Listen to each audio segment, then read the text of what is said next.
This is TJ Jones, the host of the State of the Saints podcast, and I want to let you know that the State of the Saints podcast is brought to you by Manscaped. Over 2 million men worldwide have joined the movement for all their below-the-waist needs. Engineers for the last 18 months have perfected the greatest hair trimmer ever created, the Lawnmower 3.0. The third-generation trimmer features a cutting-edge ceramic blade to reduce grooming accidents thanks to their advanced skin-safe technology pioneered by Manscaped.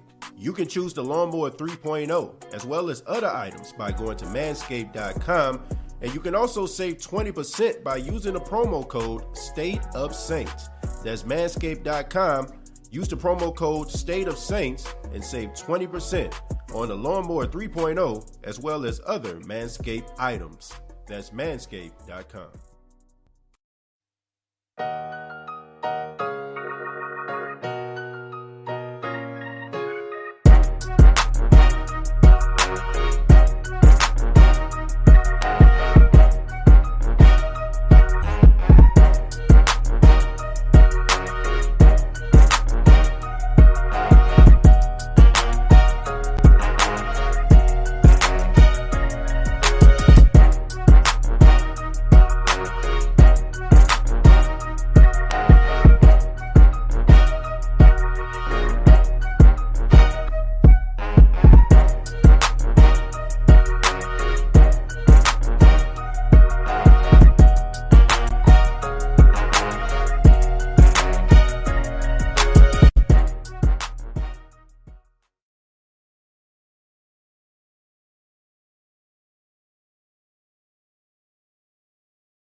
What the heck am I?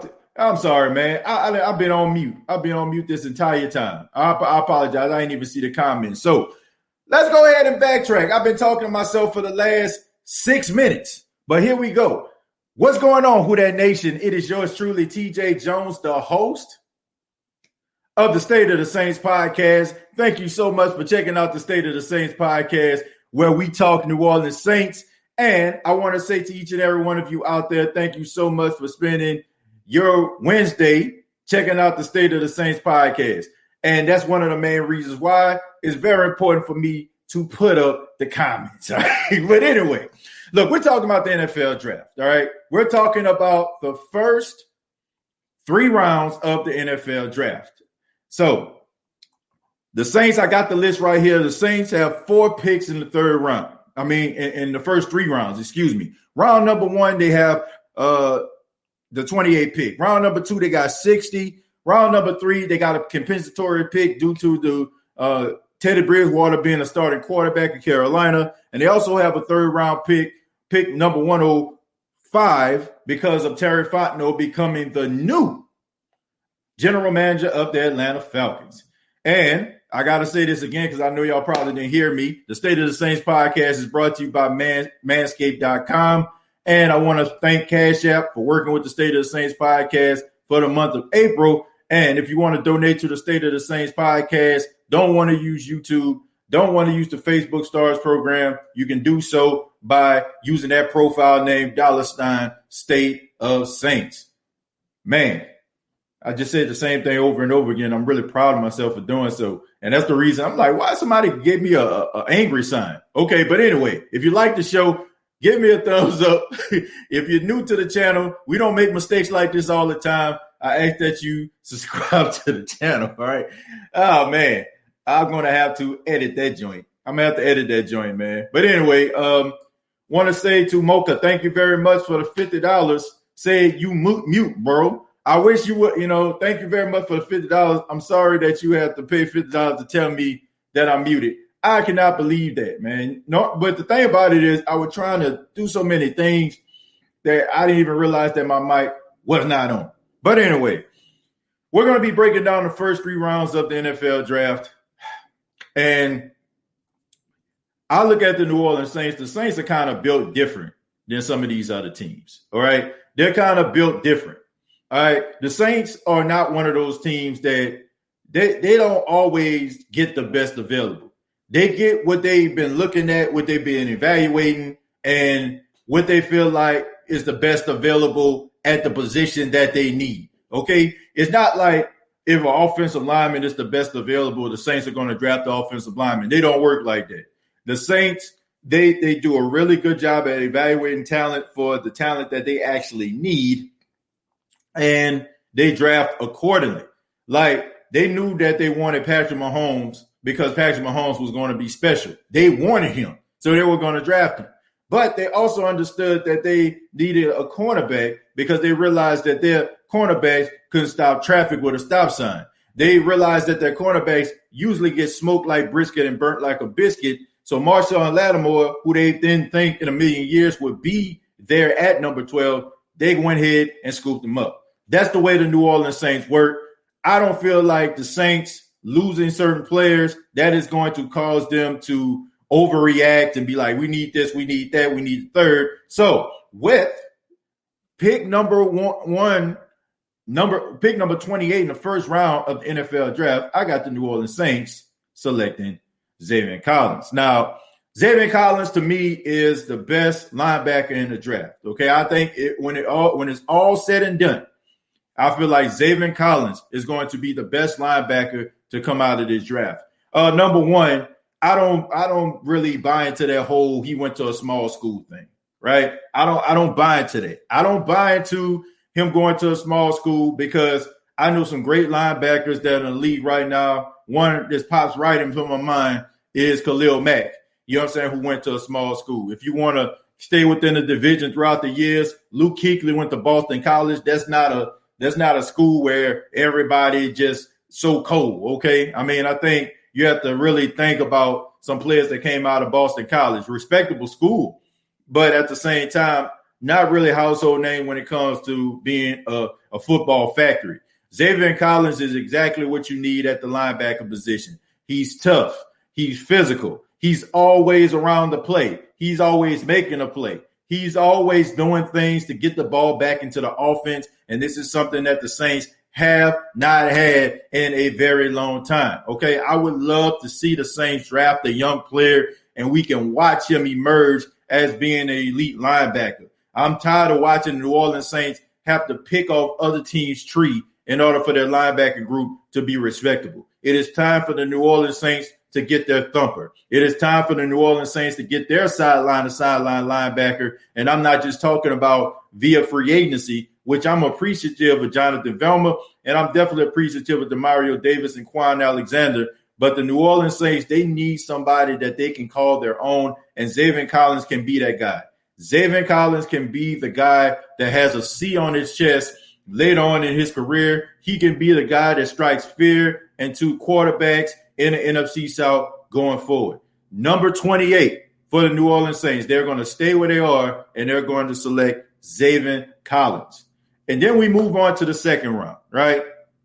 I've heard a whole bunch of cornerbacks, okay? This is a big cornerback draft. So teams like to throw the football, all right? So if you're not going to draft a cornerback in the first round, I don't feel like Caleb Farley is going to be there. I don't think J.C. Horn is going to be there. I don't think Greg Newsome II is going to be there. And I don't even think Asante Samuel Jr.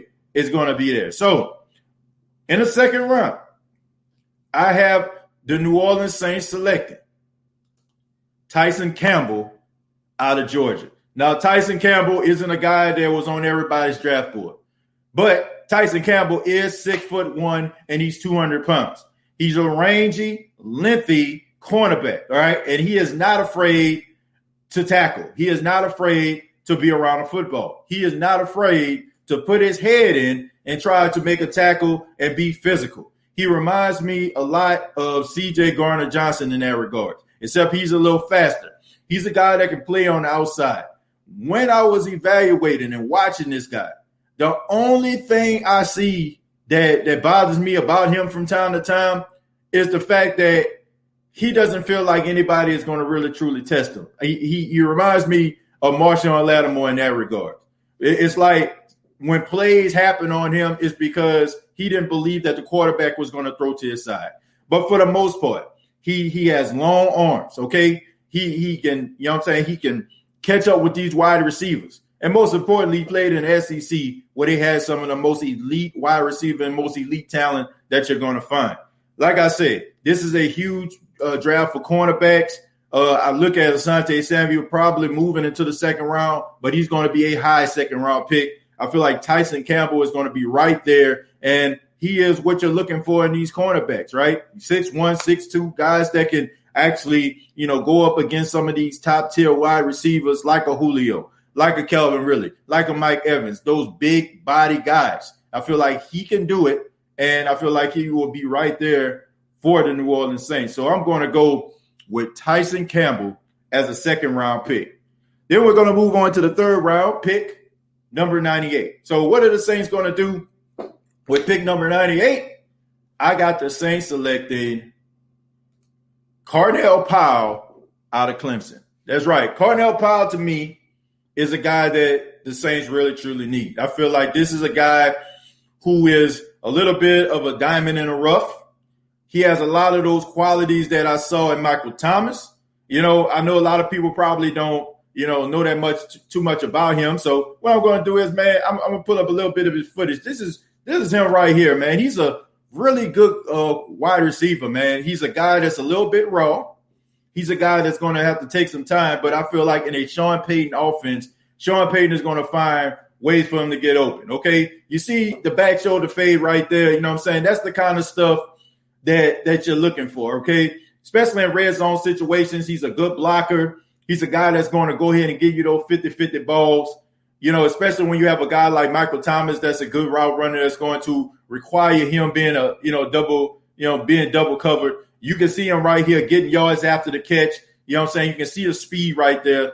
Extremely talented football player, and I feel like the New Orleans Saints will need. This is another play right here. Look, down the field right here. Okay, getting behind the defense. That's what I'm talking about right here. Has speed on him, can get behind the defense, can work. You can work him in red zone situations. He's a guy that if you're picking on, you double covering Michael Thomas, he's a guy that catch the ball, and you also can see the strength right there. So that is something that the New Orleans Saints need. It's good to have those smaller guys. It's good to have those smaller guys, like a Deontay Harris that can get behind the defense.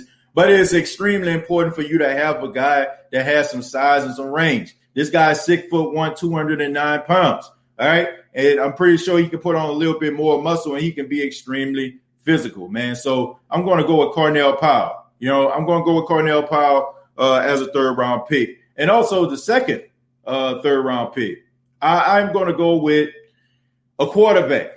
I'm going to go with Sam Ellinger out of Texas. All right. Sam Ellinger is a guy that he's a scrappy young guy, right? He doesn't have the biggest arm in the world. He's not going to wow you with his accuracy. He's not going to go out here and probably, like lead your team to Super Bowls years to come.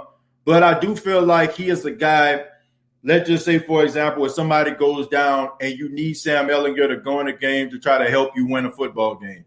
I feel like he has enough grit. He has enough passion. He has enough heart in order for you to win a game. It reminds me, kind of like with the Kansas City Chiefs, the Cleveland Browns, right? You had like Chad Henne come in the game when Patrick Mahomes left with a concussion.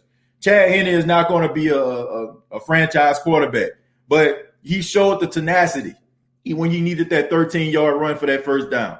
He made that throw to Tyreek Hill to seal the game on the outside. That's what I feel like you'll get with Sam Ellinger. And not to mention, he's going to be one of those players that be in the league for a very long time because he is a smart football player, man. He's the son of a coach, and he's a leader. You know what I'm saying? He's a natural leader. He's one of those guys that, guys are going to believe in. If he needs to come in and spot duty, they believe that this guy can help them win a football game. And I just feel like in the right system, he might emerge to even be a very credible starting quarterback one day. But it's going to take a lot of work. But I have a lot of confidence in him, especially in the third round. And I do feel like the New Orleans Saints need to try to get a young quarterback in the NFL draft instead of going on the outside looking for a seasoned veteran, even though I know Sean Payton loves his seasoned veterans. I do feel like they need to get a little bit younger at the quarterback position. But those are my picks right there, man. Those are picks, rounds 1 through 3. We're going to do rounds 4 through 7 on the next edition of the State of the Saints podcast. Let me know what you all think about those picks, man. I would love to hear from you all. Let's go ahead and start. I'll go ahead and start right here with Dalton says, I just want cover linebacker at 28 pick. Yeah, Dalton, I agree. I think it's time for the New Orleans Saints to step up. I think it's time for the New Orleans Saints to – I think it's time for them to get that linebacker, man, that linebacker that can be with the team for years to come. I like how the Saints are able to go through free agency and find those linebackers that can be key contributors to the team.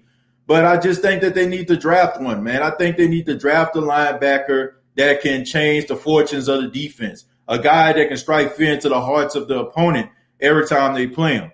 I look at Levante David. I look at Devin White. I look at Debo Jones. You know what I'm saying? I look at when Thomas Davis, Luke Kuechly, and Shaq Larson, all them boys was out there. You know what I'm saying? Like, I look at the linebacker play of those teams, and I just realized that the Saints never really, truly had that linebacker. You have to go back to the Dome Patrol. You got to go back to Pat Swill and Ricky Jackson, Sam Mills and them. You know what I'm saying? I guess, Mark Fields and all them other cats that they had. You have to really go back to see, the Saints having a sideline linebacker, a guy that a lot of people respected. And I just think that it is time for them to get this guy. And if Xavier Collins is there at 28, why not grab him up? Why not allow this guy to come into your organization? Because he's going to be a first-day starter, and it's going to help Demario Davis, because we seen when Quan Alexander got here, right? When Quan Alexander came to the Saints with his speed and his physicality, it opened up the door for Demario Davis. And during that stretch, people were making an argument that Demario Davis could possibly be Defensive Player of the Year. So I think with a guy like Xavier Collins, a smart, instinctive linebacker, I think that it will open up endless possibilities for the defense. If you can get Jamin in the second, then that's a win. Second round at best, though. Nah. Yeah. I guess, you know what I'm saying? I guess if you want to put it that way, but I don't know. I don't think he's going to be there. Jared, what's going on? Appreciate it. Tyree says we might as well get Seven Nelson in free agency so we can get a wide receiver.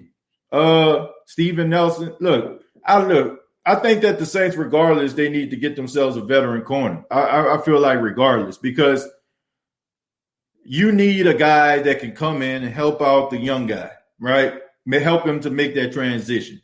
I feel like when you have a veteran in the secondary, you can rally around a younger player and talk to him, help him see the field, help him in film study, help him with the little things that you can actually see. So I do feel like the Saints still need to get themselves a cornerback, but you also need to make sure that you're not out here in desperation mode, all right? You want to draft a cornerback that you feel like could be a first-day starter, but if that guy is a little rough around the edges, you have a seasoned veteran that can come in and start for a couple weeks until he get coached up enough in order for him to make his first start around week 4. And not to mention, man, we don't know what's going to happen with Marshawn Lattimore. I mean, we know the whole gun charge and everything like that. And, carrying around a gun that was listed as stolen. So we know that the NFL is not going to let that slide through the cracks. You know what I'm saying? You know he probably going to end up missing a game. So you're going to need some help. I'm with you, TJ, but they'll break our hearts every time. They will pass him up. I hate to see it. I disagree with that, T. I disagree. Usually the Saints would pass up on a player when they feel like they feel like they don't need that. Like, you got to be an imbecile. You know, you got to be a complete imbecile for you not to realize that you need a linebacker. Like, you got to be an imbecile to believe that you don't need a cornerback. These are two positions that you know you need. These are two positions if you don't have on deck. These are two positions if you don't have at your disposal. You might as well just close up shop, man. You know what I'm saying? Like, they need a linebacker and they need a cornerback like a person needs water. You know what I'm saying? Like we need air to breathe. Those are important. Those are very, very important. Buck Skull, what's up? Yeah, what's going on, man? The Buck Skull. Dalton says Tyson Campbell. Why? Well, the reason for Tyson Campbell is a formidable and respectable cornerback, and he's a guy that, you know, with the right teaching, I feel under Chris Richard, he can really pull out his full potential. And he also fits the mold of that Chris Richard type cornerback. I mean, we know about Byron Maxwell and we know about Richard Sherman, and you know what I'm saying? He likes those big physical guys. He knows how to help those guys use their size and their length in order for them to be around the football. I mean, just that's right up the alley of Chris Richard in the secondary. And not to mention, you can get the linebacker that you're looking for without having to aggressively trade up for somebody like a Caleb Farley, which reports are saying right now how the Saints are just so in love with him. You know that J.C. Horn is probably going to be like a top 10, top 12 pick.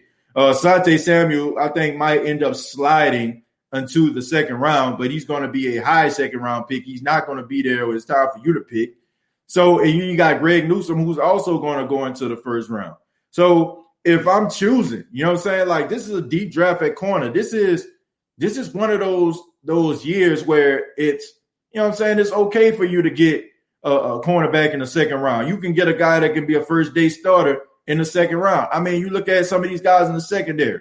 I mean, I ain't even mentioned Patrick Surtain. You know what I'm saying? I ain't even mentioned, you know, Elijah Molden. You know what I'm saying? Another guy in the secondary who I like, reminds me a lot of Tyrann Mathieu. So you have, I mean, Tyson Campbell is the guy that fits the mold in which Chris Richard likes, and I think that he can pull out everything. He can pull it out of this guy, and this guy can be a really good cornerback. So that's the reason why. And then, like I said, you don't have to sacrifice any draft picks because the Saints, in certain ways, are rebuilding. They're rebuilding this team. Like they're trying to replenish. Last year, they had depth everywhere, man. I mean, their team was deep, but now you have a lot of cap casualties. You don't have a deep team, so you have to be able to hit it out the park in the draft, and then maybe get some of those bottom tier free agents, guys that can come in and contribute. They're probably not going to, they're not going to require top dollar, but they're going to come in and they can do really, really well. So that's the reason why. That's why I feel like Tyson Campbell would be, a really good cornerback for the Saints. Jerry says, I got Campbell and Powell. Yeah, look, I like Cornell Powell. Reminds me a lot of Michael Thomas. He reminds me of one of those guys that, is a possession receiver, but also, he can get behind the defense, pinned in the right circumstance. I think that he's a little raw. If he goes to the wrong team, you won't hear from him. He goes to the right team, he can be a guy that can be a key contributor. I like the fact that he's a good blocker. That's something that the Saints like, especially since the Saints like to call, a lot of those stretch plays for Alvin Kamara. So you have him blocking on the outside. I think Cornell Powell would be a good fit for the New Orleans Saints. We might as well trade up in a second to get Tyson Campbell.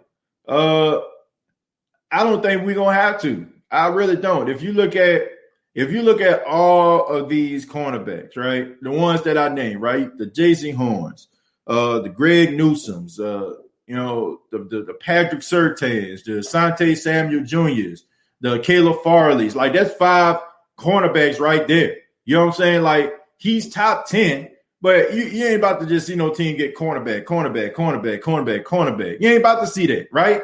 You know what I'm saying? I'm looking at it between the first and the second round. I'm looking at the Saints being pick number 60, right? You know what I'm saying? Like those guys are going to be gone.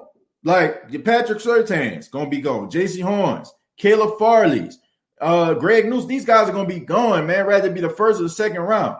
And you can have a really true number 1 corner at pick number 60 with Tyson Campbell. So I don't think you have to trade him for him at all. Because to me, you got at least 6, maybe 7 secondary players that a lot of people evaluate higher than him. Okay, I like what I see, but it is a highlight reel. But looks like he got some talent to work with. Yeah, look, of course it's a highlight reel, okay? I mean, you want to, you want to get excited about players. You know what I'm saying? There's some things about Cornell Powell that needs some work. You know what I'm saying? Don't get me wrong, his footwork, you know what I'm saying? Him coming off the line of scrimmage, I feel like that can be a little bit of a struggle. I feel like he needs to work on that. He can get jammed easily. I feel like he needs to work on, his separation. I mean, little small things like that. But it's not to a point where I don't feel like the New Orleans Saints, Curtis Johnson, Sean Payton can't work with this guy and kind of coach him up for him to, be a really true wide receiver. I mean, this guy, you can make an argument and say, well, he played for Clemson. I mean, you got Trevor Lawrence, and I mean, an embarrassment of riches. But this guy shows things that I see the New Orleans Saints like to do. The Saints like those back shoulder fades. They teach their quarterbacks to throw the guy open. You know what I'm saying? Like they teach guys these type of things. And, the Saints like some of those short yards type games, you know what I'm saying, where you get those receivers that can get yards after the catch. He fits that mold. I mean, everything that we see, you know what I'm saying, he fits it. And then also he can go vertical. So those are the things that you want to see out of a wide receiver. He possesses all those things. And with the right coaching, he can be borderline unstoppable. Sam Ellinger, the only late-round quarterback we should go for. Yeah, I agree. Look, I think people fall in love with this whole Ian Book scenario because Sean Payton said that Ian Book reminds him a lot of himself. That the, yeah, you know what I'm saying? Like, that means he likes him, but that don't mean that he's going to draft him. I mean, there's a lot of guys, right? We thought they loved Jordan Love, right? All the reports coming out the Senior Bowl. The Saints going to get Jordan Love. You know what I'm saying? They're in love with Jordan Love. But look what happened. When the opportunity presented itself, did they get him? No. I just feel like Sam Ellinger fits that mold. He fits that Sean Payton mold. That's what he does. Sean Payton likes a competitor. Sam Ellinger, check.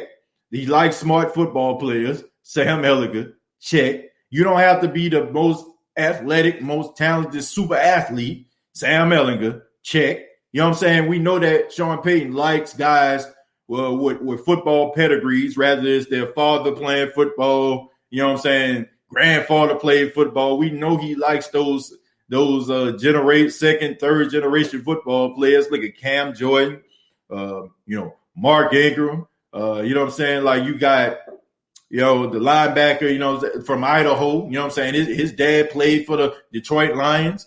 I mean, you know that Sean Payton loves those type of guys, man. He thinks that those guys, are special. So wouldn't surprise me at all. Wouldn't surprise me at all if you get a guy that he knows that father's coached, and he knows that you got coached by your father. You probably got coached pretty hard, so he's not going to take things personal. Not going to allow those things to get into his head. So the only thing I'll say about Ian Book, look, year after year after year, Notre Dame always has like one of the best offensive lines in football. Ian Book didn't have to worry about getting sacked. Ian Book didn't have to worry about running for his life. All Ian Book had to think about was standing strong in the pocket, and he was standing there strong in the pocket and still couldn't deliver to his receivers. That's alarming, folks. Now, if you got happy feet, you know what I'm saying, because, most of the time you running for your life, okay, you know what I'm saying, maybe we can build on that. Better offensive line, we looking at some of your skills, maybe we can work around that. But when you have arguably the best offensive line in all of college football and you still can't deliver to your receivers when you need to, that's alarming, folks. That's very, very alarming. I evaluate quarterbacks not so much about when a play breaks down. You know what I'm saying? I do in some cases, but I evaluate you even higher when you have no pressure. Because when there's no pressure, there's no need for you to throw the ball, overthrow your receiver, underthrow your receiver. You need to put that ball on the money if you got time. Give me Collins, Newsom, and Samuel with first pick. Jamin Davis in second round if he's still there. Well, I don't see the Saints. Being able to draft Newsom and Samuel. I really don't. I think Samuel probably going to end up, if not a late first round, going to be an early second round. Xavier Collins, if you don't get him in the first, he definitely won't be there in the second. Greg Newsom, I feel like he's going to be top 15. Jamin Davis, you know what I'm saying? I feel like he might be able to slide into the second round, but he's going to be a high second round pick as well. So, what about Jamie Newman instead of Sam?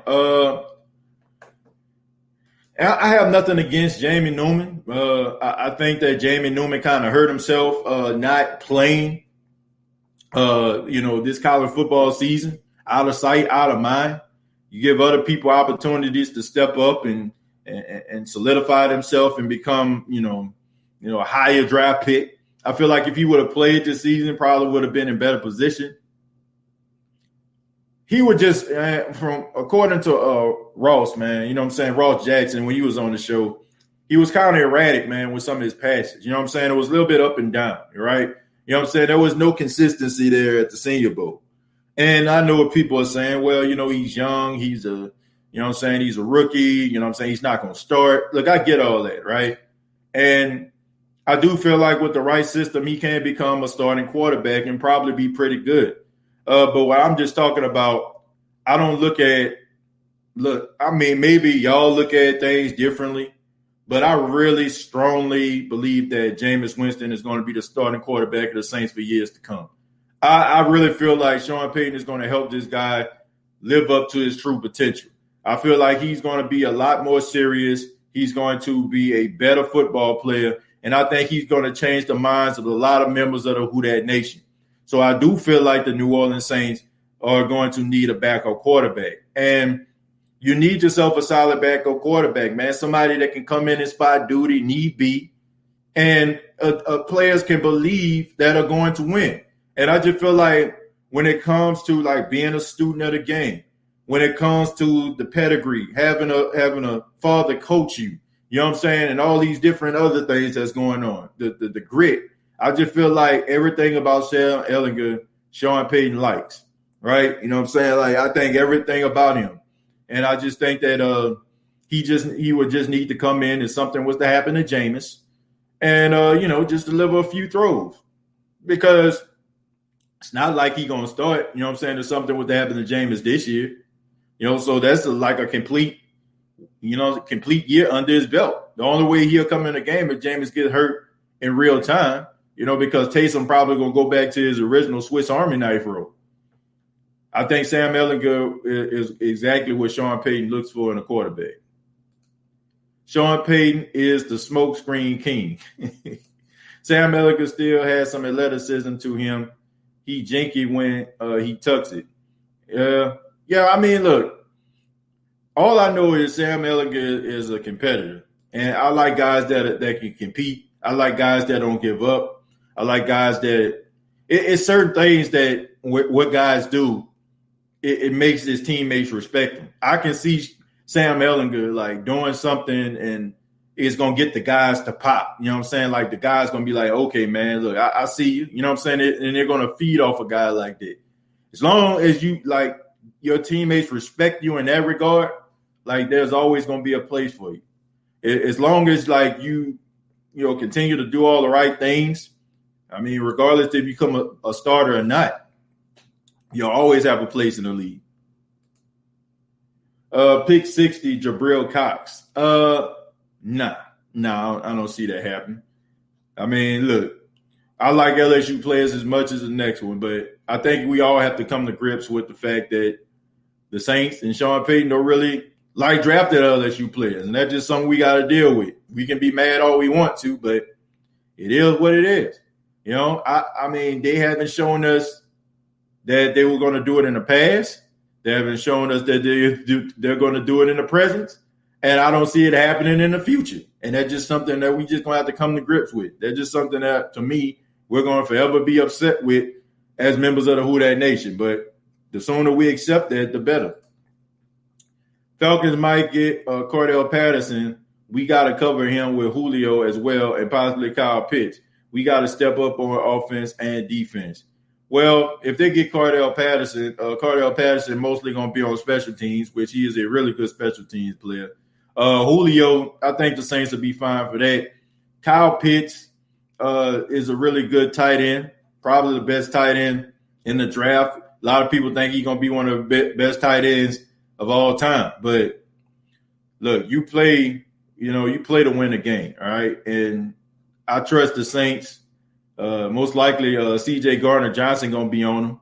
I think C.J. Gardner-Johnson knows him pretty well. They were teammates in college, even though, I think Kyle Pitts was relatively young. I'm pretty sure that C.J. Gardner-Johnson went up against him in college. So, yeah. I would take Newman over Sam possibly. I just think based on what Sean Payton does, I just think that Sam Ellinger has the advantage. Kelvin Joseph, DB out of the University of Kentucky. Yeah, I like him a lot, man, but he's a work in progress. Needs to work on turning his head around. Needs to work on, I just feel like at a better level, at a higher level, he might have some problems, coming in. I think he might end up being, really good. I always say, it depends on the system. But with this guy, I just think that he's going to need some work. He's going to need some work. Have you thought about a draft special podcast? I know the draft is quite long, so I'm not sure how it will work, but just the idea. Sanchez, we had a whole NFL draft party last year. So and we're definitely doing it again. We're definitely going to be going live during the NFL draft. That's what we're going to be doing. We're going to be going live during the NFL draft from start to finish. We're going to be live right here on the State of the Saints podcast on draft night, round 1, We're going to be there, ladies and gentlemen. Round 2, round 2 and on, we might have to work on it. Probably going to be live, but it's not going to be live reaction as it's going on. Not for rounds 2, I don't think, but definitely the first night in prime time, definitely going to be there. Don't get me wrong, I like Xavier Collins, but what about Jabril Cox? Like I said before, look, man, we set ourselves up for disappointment, man. Like the Saints, they don't draft LSU players. I mean, it's just what it is, man. Like as good as those players are, I just don't think that Sean Payton really cares about drafting. I don't know if it's the fact that he feel like they're close to home.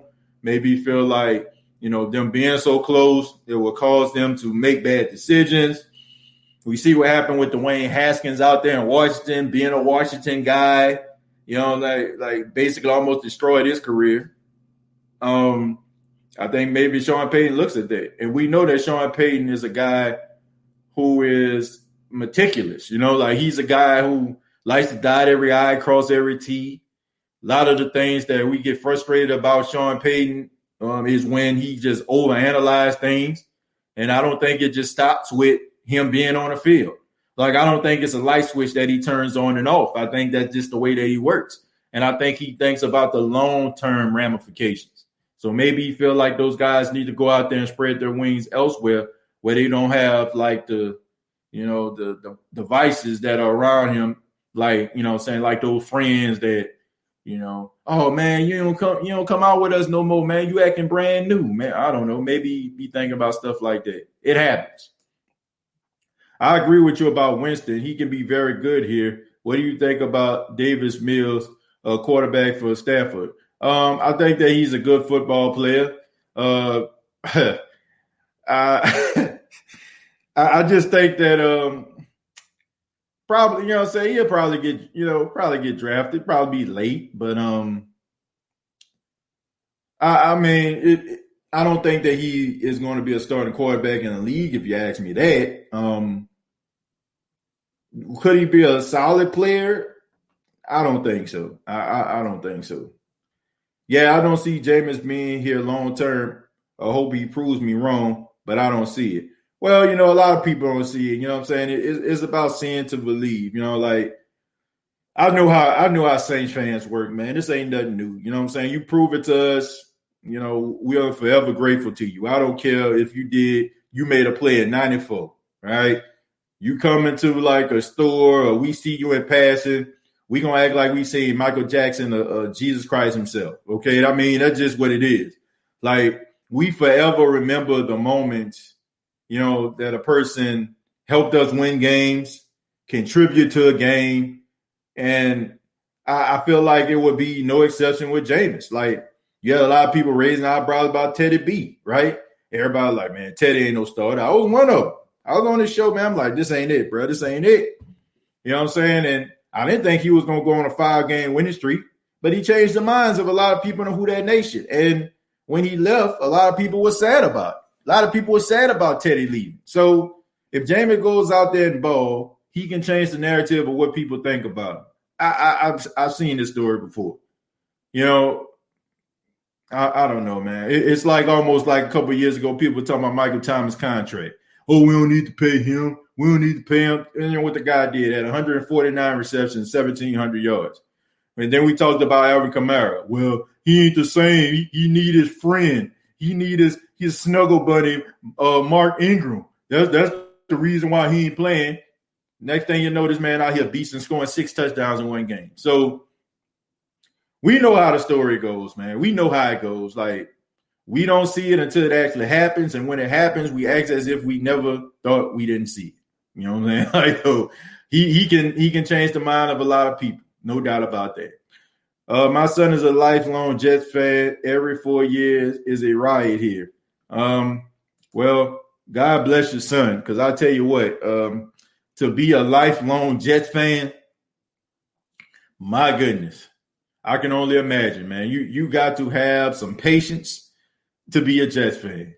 But hopefully they can get it right, man, with Robert Saleh, and you got some good players coming through. So, All I know is Sam Ellinger put up some serious numbers against LSU. Yep, he went toe-to-toe with Joe Burrow. That rhymes. He went toe-to-toe with Joe Burrow. And they almost won that game. John Kelly says, Jamin Davis, Justin Hilliard really stand out to me. We need linebackers to be in coverage like when playing Bucks and Falcons. Yeah, I mean, Nick Bolton, you know what I'm saying, is another guy. You know what I'm saying? Like, you need guys that can be sideline to sideline. You know, like guys running fast, that's cool, man, but can you cover? Can you tackle? That's all I want to know. Can you do those things? Don't worry about that. CD getting Pitts ejected. I don't know, man. Maybe not, but I think that that dude ain't intimidated by anybody, and that's a fortunate thing for us. Like he really is a tough player. If you had a bunch of CD deuces on your team, you'll be all right. You know, probably have everybody in the NFL ticked off, but your team will be all right. Haha, interesting. That's all white with black number jersey are my favorite. Oh, we talking about jersey? Okay, Saints jerseys. I'm also a Gator fan. Yeah, man. I mean, Florida, they got some talent coming out. You know, people talking about Kyle Trask, not a fan. Kyle Pitts, really good. You know, they got some good players, man. If we can get what is that? I don't even know what that is. Sam Marset in the later rounds, they gotta lock us up for daylight robbery. I think I've seen this guy's name before, but I mean, I don't know. I know it was Smith Morset is. But look, I don't know about all these other guys, man. You know what I'm saying? Like, I just feel like we look at, oh, man, you know, like these diamonds in the rough. Man, I don't want no projects, okay? I don't like any cornerback that comes into the league, any linebacker that comes into the league, no matter how good you are, there's going to be a little bit of a curve, right? You know what I'm saying? There's a learning curve. It's just what it is. Guys are faster, stronger. Like, the degree of difficulty, like, just goes up even higher. Like, you can't be a cornerback and think that you get beat on a play, they ain't going to end up being a touchdown. In college, you know what I'm saying? Like, maybe your quarterback will see the guy, you know, late, you know, instead of like it. But in the NFL, okay, it's like this, right? I snap my hand. In college, it's like this. Okay, you get beat.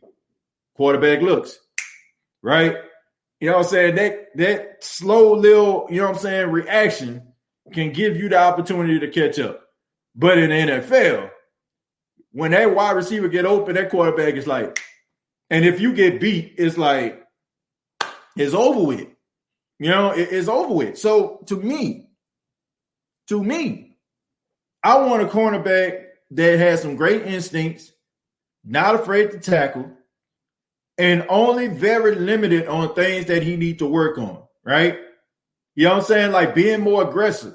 I feel like if you have to be more aggressive as a cornerback, you're going to have a very, very trying career, all right? If it's something like footwork or something like that, you know what I'm saying? Like rotating your hips, I can live with that. That's something that can work. You can work on. But if you have questionable tackling, if you never turn your head around, if, you know what I'm saying, that you constantly got to be reminded to turn your head around, I feel like you're just going to continue to have the same issues. The Tiger can't change his stripes, you know, for the most part, especially when you're dealing with certain things like that.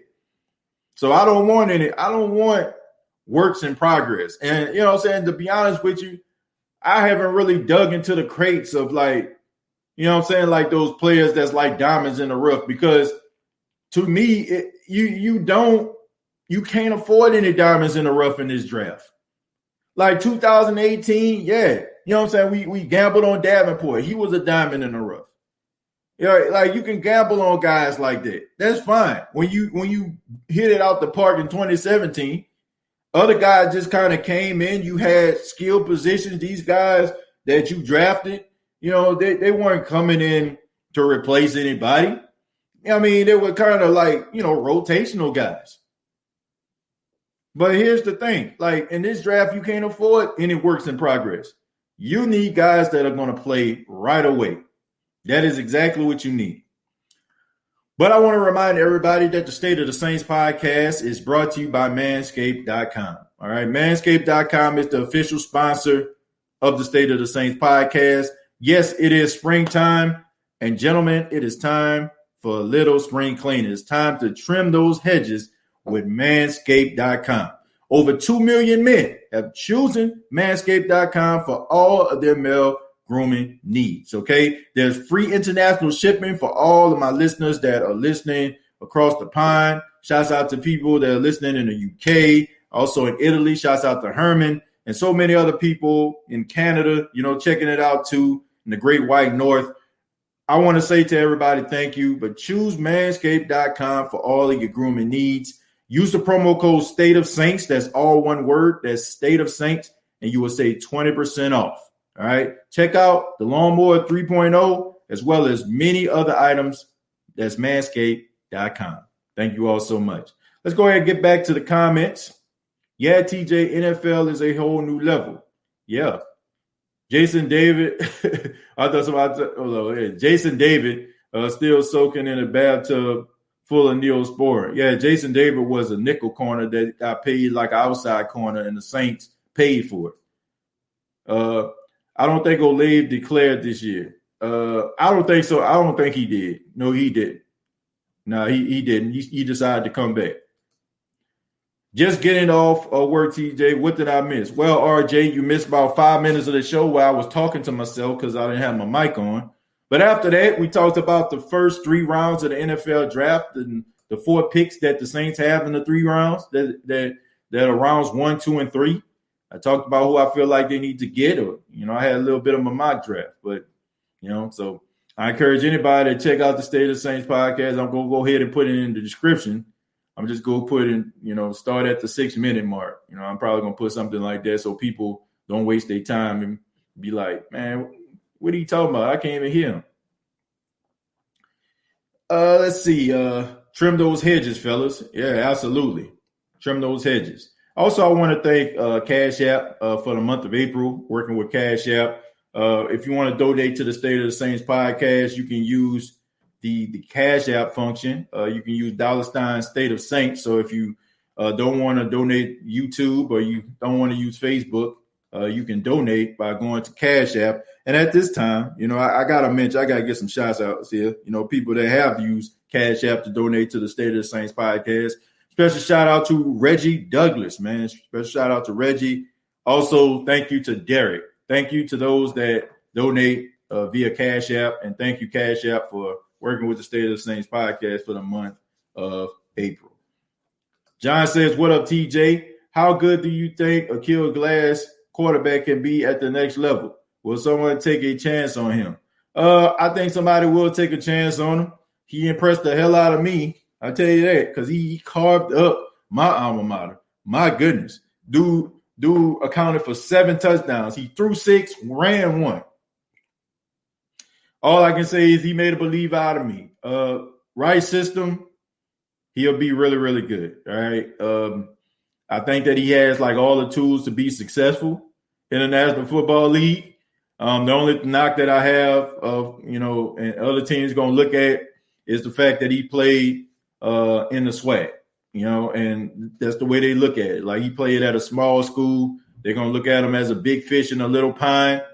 And maybe that might cause him, not to get an opportunity. But I feel like whoever gets him, let's just say, for example, if somebody like the 49ers get him or somebody like the Saints get him, man, might have some problems for Jameis Winston and might have some problems whoever San Francisco decide to get.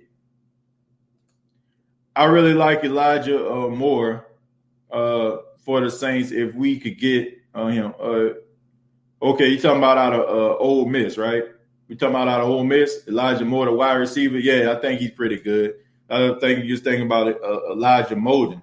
I'm about to say Elijah Molden. I really like him a lot. That guy's a Tyrann Mathieu type player. But, I like Elijah Moore. TJ, who do you think will trade up?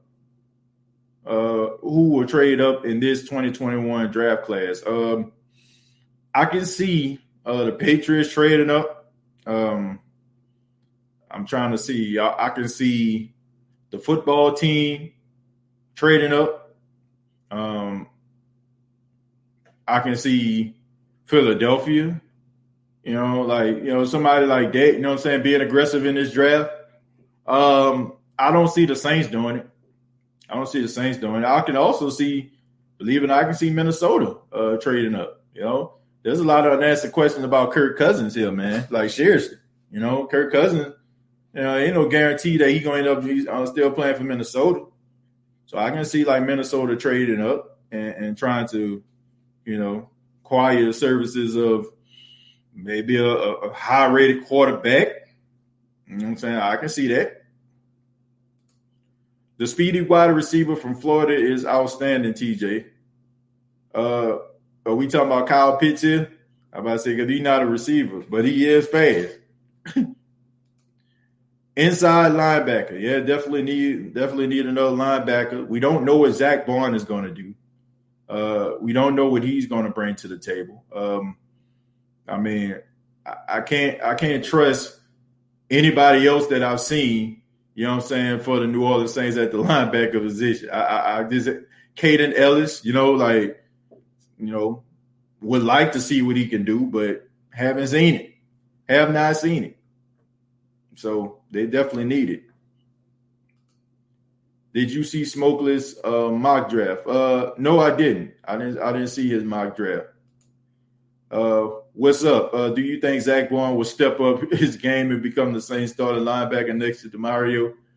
Only time will tell, man. I'm just kind of discouraged. The fact that I understand you ain't have no OTA, no rookie minute camp, and all that other stuff. I understand you ain't have all that, but that dog, you know what I'm saying? Like, Adam Troutman hit the field. Man, I've rarely even seen Zach Bond. That's troubling to me. Like you have all these games, all these practices that come by, and no coach has went to Sean, or Sean hasn't said, you know what, we're gonna give Zach an opportunity. You're going to give him more snaps. Like, huh? Like, no, man. Like that's troubling. But it's year one, man. So hopefully year two he can learn and become better, and he can play a little faster. But I see him as a Craig Robinson guy, and that's not a bad thing. I like Craig Robinson a lot. It just, I don't know. It's just something that Sean Payton just don't see in him. But he has a lot of desire. I like Craig Robinson. Hey, TJ, do you think about Cameron Sample from Tulane? People sleeping on dude, he the truth. I think that Cameron Sample, the edge rusher, is really good. I think he has a really high motor. I think that he has a relentless drive. That's something. No matter where you go in a draft, if you have that, you're going to end up playing on Sundays. You're going to end up being in somebody's rotation. Probably going to be like a third round, fourth round pick. Because of him going to Tulane, a lot of people going to be sleeping on him. But if I felt like the Saints didn't have need at other positions, I would say for them to try to take a gamble on him. But I just think they have bigger fish to fry. Oh, okay. Kadarius Toney. Yeah. Kadarius Toney is a good wide receiver. Yeah, he's fast, man. He's fast. Extremely talented, man. Extremely talented receiver. Going to be a contributor.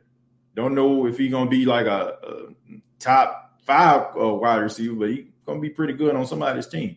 TJ, can you see Ireland drafting an Oregon player and showing another Ohio State, since both guys like those organizations? I can see Sean drafting linebacker Borland out of Ohio State, who's probably going to be like a 4th or 5th round draft pick. I can see him, drafting somebody like that, like a linebacker that, kind of Alex Anzalone type guy, like not as fast as Anzalone, but he put his hands on you, you're going down to the ground. a scrappy guy that you can put on special teams. I can see that. That's about it, man. There's also another cornerback I had on my mind right now. I have to find him real quick for Ohio State. Yeah, Shaun Wade. Yeah, Shaun Wade. I can see him being drafted late. He has some good qualities, man. I can see him as a nickel. I think he led Ohio State in interceptions last season, so I can see Shaun Wade being a New Orleans Saint. Late third round pick. Maybe later in the draft, I can see him playing a nickel. Do you think we will at least beat the Falcons, Cowboys, and Tampa Bay? Yeah, I do. I think the Saints are capable of doing that. I think the Saints are capable of beating all those teams. The edge rusher like Suggs will be a diamond in the rough. You talking about Terrell Suggs? I'm about to say, and then he retired. How was your day? My day was pretty good, man. A lot of excitement. I had a couple of interviews that I had to do for the radio station. So, yeah, it was a pretty good day. What about waiting to select Mosley, the Bama linebacker in the third? He had top 10 talent prior to injury. Yeah, I mean, the Saints can do that. They even talked to him. You know what I'm saying? They even talked to him when they were at the pro day. But once again, this is a very important position. This is a very important position. Linebackers, the need of linebackers for the New Orleans Saints are extremely important. And I don't think you can just gamble with this pick. You know what I'm saying? I don't. You know what I'm saying? I don't think you can gamble with this pick. And I hope that this brother goes on to have a long, prosperous career. But the Saints, right now, they need linebacker help. I'm talking about guys that can play on the first day and cornerback help, guys that can play on the first day. All those years, your gap was between 2017 and 2020, where you can go out here and be like, okay, I can get this player to do this, do that. No, you need right now players at linebacker and corner. If you don't, you're gonna get beat. Kyle Pitts reminds me a lot of prime Jimmy Graham. No, he's better than Jimmy Graham. He's better than Jimmy Graham. He's a better blocker than Jimmy Graham. Got more heart than Jimmy Graham. Jimmy Graham is softer than cottonelle tissue. Jimmy Graham had no interest in blocking, and you can completely take him out of the game. Okay, you put a little bit more pressure jamming him than most games, and he gonna fold like a cheap tent. Kyle Pitt is a physical guy, not afraid to go get it, not afraid to bully somebody. I feel like it's laughable to put Kyle Pitts and Jimmy Graham in the same conversation. That's disrespectful to Kyle Pitts, in my opinion. And anybody know I'm appreciative of what Jimmy Graham did in the Saints uniform, but Jimmy Graham was soft, okay? Marshmallow soft. All right, I'm serious. As far as Jimmy Graham just reminds me of that guy, you know what I'm saying, that's taller than everybody. You know what I'm saying? When you're out there playing football, he catching the ball over everybody. But then all of a sudden, you know what I'm saying, they got the guy that probably not as tall as him, probably go out there and question his heart. And then he just, well, it's time for me to go inside, guys. I'll talk to y'all later. And hope that the guy that with the heart don't come out there to play football the next day. Dude's soft, man. I'm sorry. He's soft. I'd rather a consistent ball catcher with good route running more than speed. I agree. But people always talk about speed. That's everything. That's what the media feeds us. Oh, you seen the 40? He ran a 4.3. Ran a 4.2. I don't care. I don't care what you run. You know what I'm saying? As long as you catch the football, as long as you clutch where we need you to be clutch, as long as you ain't dropping passes all over the place, and as long as you're not embarrassing the squad, that's all I care. I don't care about all that speedy stuff. I mean, yeah, you know what I'm saying? I would like for you to be downfield vertical, but, I'd rather you be a better pass catcher than a route runner. Pete Werner ain't too bad either. Lacks some size, but he got dog in him. Yeah, I mean, dogs, you know what I'm saying? Like, look, dogs, they end up on special teams, all right? I'm serious. Like, dogs end up on special teams. Guys with talent, ability, and have instincts, and the dogs end up being starters. Jimmy Graham catching strays. Look, everybody know I'm not a real big fan of Jimmy Graham like that. Jarrell, who do you think we should get in the first round? Xavier Collins. That's who I feel like we should get. Let's go ahead and run it back for all my late people out there. First pick of the draft for the New Orleans Saints. This is who I have. I got the New Orleans Saints taking Xavier Collins. All right, Xavier Collins should be the first pick that the Saints get in the first round. Pick number 28. All right, then we move on to the second round.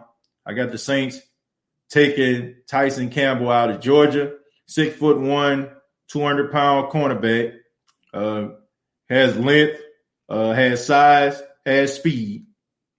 And also the Saints have 2 third-round picks. One of those third-round picks, I would like to see the Saints get Cornell Powell. Cornell Powell, wide receiver out of Clemson, been on a big stage, played in some huge bowl games, knows what it's like, to play in prime time. The lights won't be bright, too bright for him. He's a guy that can get the yards after the catch. He's a guy that, has good, good instincts. He's a guy that you can throw him open. He can catch those back shoulder fades. He can be a red zone threat. He's a good blocker. He has speed if you want to, stretch him out, have him going vertical. And I think he'll be a great help for Michael Thomas. And finally, you got Sam Ellinger, the quarterback out of Texas, who I feel like would be a serviceable backup for Jameis and Tyson. So those are the first 3 rounds of the NFL draft. Rounds 4 through 7 will be on the next edition of the State of the Saints podcast. All right, I'm going to read a few more, then we're going to get up out of here. Jules says they dropped Lamar Jackson's passes last year. Speed and size doesn't mean everything. Yeah, that's true. But that's what happens, NFL tells you need a speedy guy. NFL tells you, you need this guy. He needs to be running. You need to see smoke coming up out of his shoes. Like, okay. All right, go ahead and read the history, man. Nobody that possessed the speed of a 4.2 or 4.3 is in an NFL Hall of Fame. Where they at? Where they at, though? You know what I'm saying? Most of them do be 4.4, 4.5 guys, crisp route runners, and guys that, like your boy said, smart and got some dog in them. So you can't coach speed, but speed ain't running you to Canton. I can tell you that. Did y'all challenge the NFL ranking one of your draft picks? Roger Goodell has something personal against the Saints. Well, look,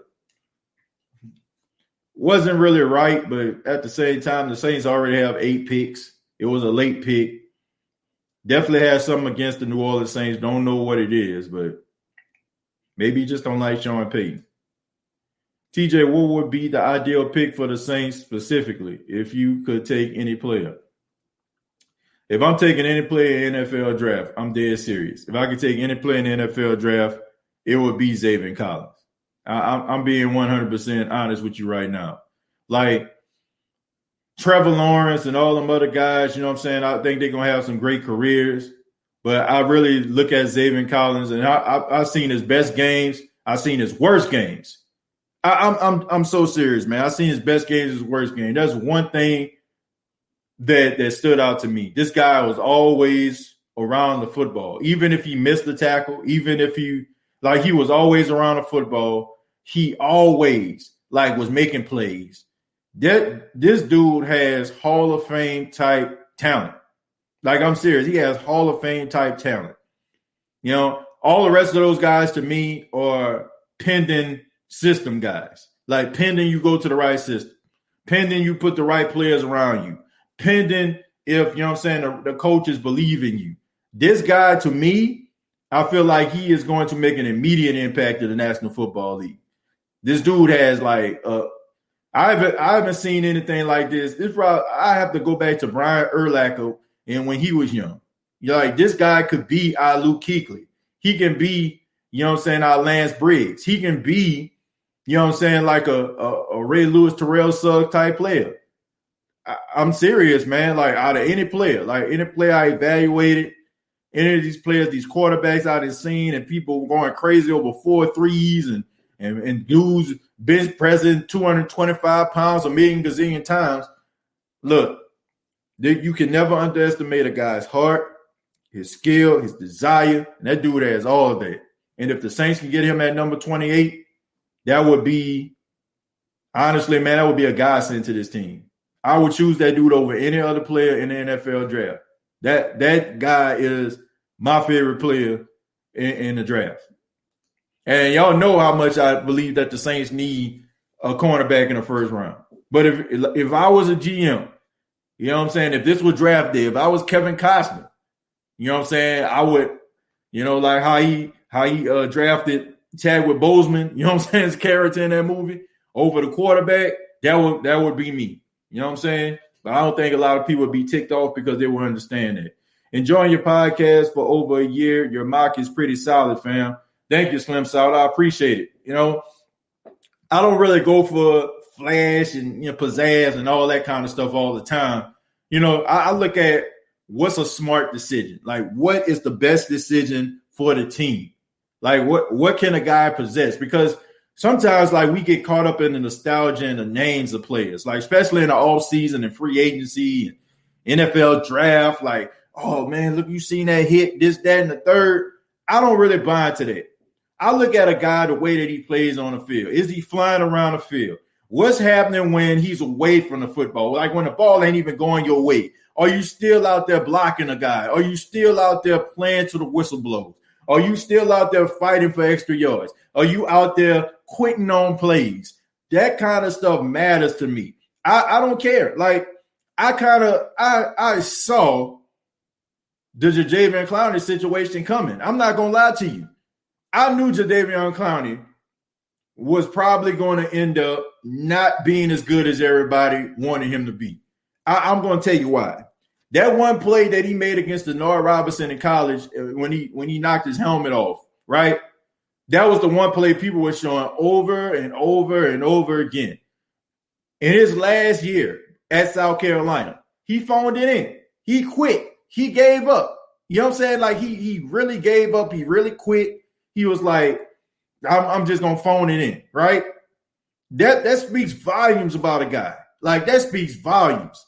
Even if you know that you're going to the NFL draft, even if you know for a fact that you're going to be the first pick overall, you should go out there and give it your all regardless. And I just thought that was very, very alarming that he can turn it on and turn it off like that.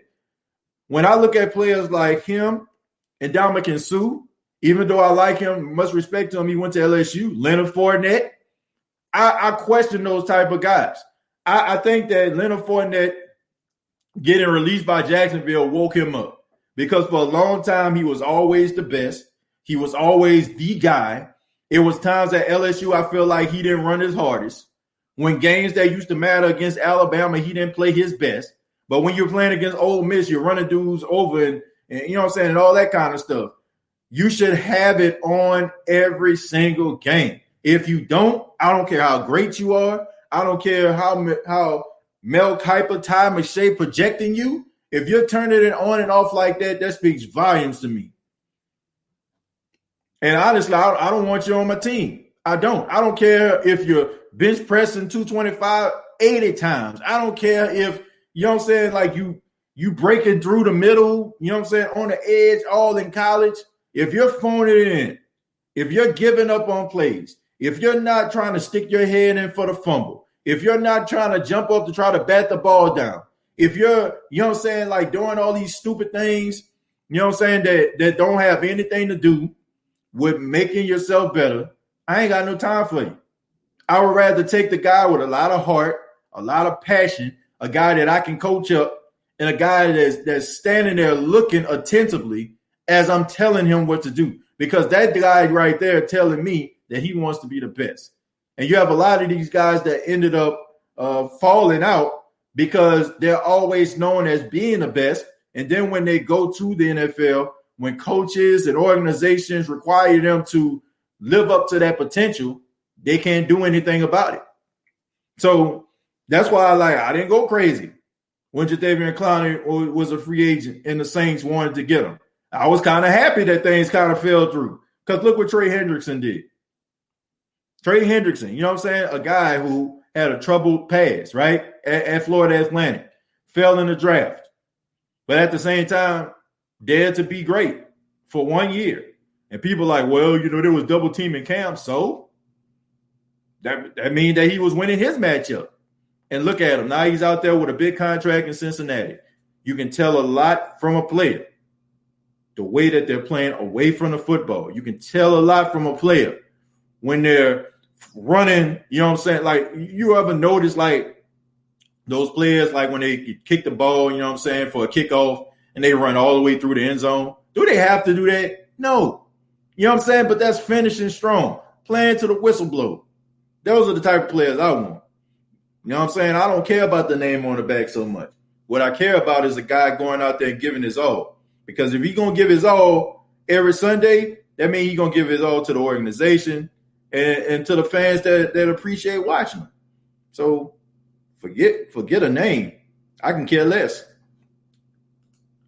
Marshawn turns it on and off. And that's another thing. That's what separates Marshawn from being, you know what I'm saying, borderline elite. You know what I'm saying? That's what separates him.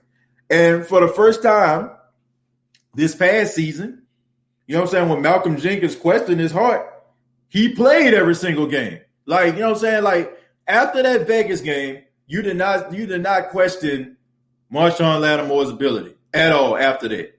He gave it his all. Every single game, regardless. You know what I'm saying? He was out there. When Malcolm Jenkins went to him, you know what I'm saying, in that press conference and said, yeah, that's good. You know what I'm saying? But what's going to happen when you're not going up against stiff competition every year? You know what I'm saying? I mean, every game. He questioned his heart. So you want those type of players, you know what I'm saying? But that's what separates you from being good and being great. And I didn't say, now, don't get me wrong, I didn't say that was going to cause you to be out of the league. I didn't say that. What I'm saying is it's going to cost you from getting those type of opportunities. You're going to always be in a league because of who you are. And people fall in love with that potential. But you're not going to live up to that potential. And I'm saying as a guy that's a general manager, as a guy, as a front office guy, if I'm evaluating talent, I'm going to second guess and raise an eyebrow. Can I trust this guy to be a part of my organization?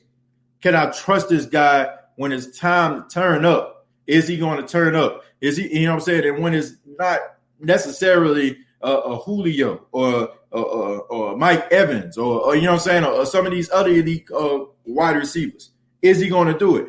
Can I trust this guy to make that tackle on the backfield? Or if he's going to whiff on the tackle?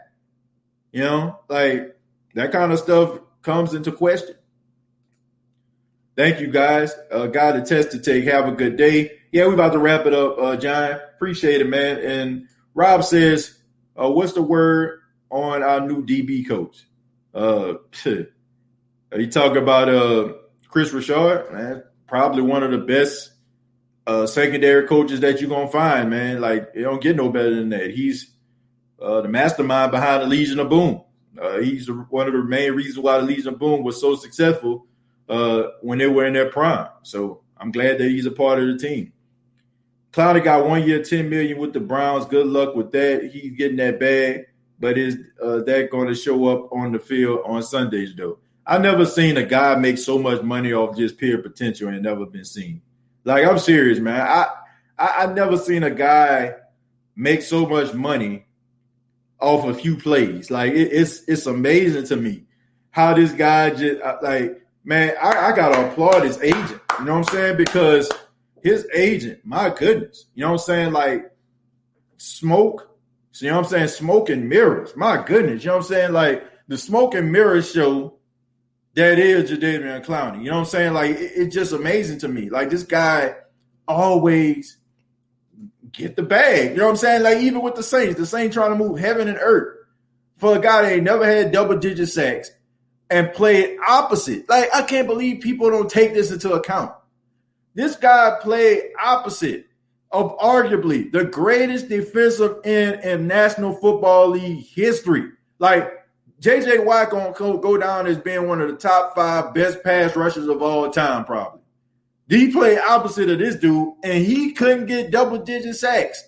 You know J.J. Watt was going to get double covered, triple covered even sometimes, and you still couldn't get double-digit sacks. My goodness, man. Like I said, the agent this dude have to make these organizations believe what they're going to get. This dude, I think he made about $12 million for the Titans, didn't have a sack, right? Every time this dude hit the field, bro, every time this dude hit the field, you know what I'm saying, you think that you're going to see something, but all you get is this.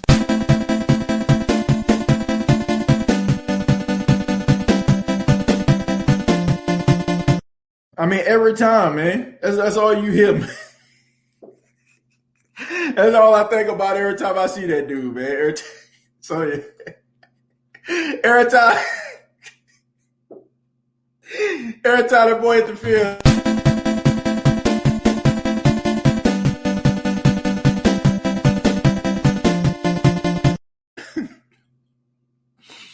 Man, but thank you all very much for checking out the State of the Saints podcast. I really do appreciate you.